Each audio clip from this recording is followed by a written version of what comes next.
एक दिन मैं और मेरा छोटा भाई अब्बू के साथ होटल पर चाय पी रहे थे। जब हम फारिग हो गए तो अब्बू ने वेटर को चाय के पैसे दिए और उससे पूछा कि मलाई की प्लेट मलाई कितनी कितने की का है। है? मलाई 70 रुपए की सर। 70 रुपये का? चले फिर कभी सही। मुझे ये सब कुछ देखकर अंदाजा हो गया था कि अब्बू का दिल कर रहा है मलाई खाने का, क्योंकि अब्बू को मलाई बहुत पसंद थी। हम घर तो आ गए, मगर मैं पक्का इरादा कर चुका था कि अब्बू को उनकी पसंदीदा चीज़ लाकर ज़रूर खिलाऊंगा। मैंने अपने कुछ पैसे जमा किए हुए थे, उसमें से कुछ पैसे लिए और अगले ही दिन मैं सुबह नाश्ता लेने के लिए निकला।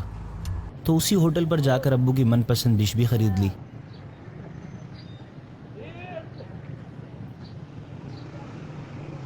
घर आकर मैंने अब्बू से कहा कि अब्बू नाश्ता कर लो। अब्बू ने मेरे हाथ में सामान देकर पूछा, तुम ये लेकर क्या आए हो? अरे बेटा ये क्या ले आए हो?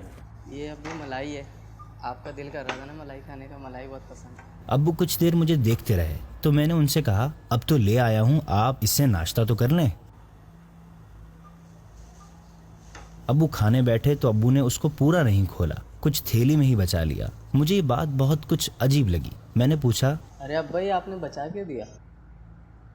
बेटा ये आपकी माँ और छोटे बहन भाई चखने। ये जवाब सुनकर मैं हैरानी से बोला, बाबा ये मैं आपके लिए लाया था, सबके लिए नहीं। और अम्मी के लिए तो समझ आता है, लेकिन उन छोटों के लिए क्यों? वो तो वैसे ही सारा दिन चीजें खाते रहते हैं। अब्बू ने कहा, बेटा मैं अपने बारे में ही सोचता तो आपकी हो जाती परवरिश।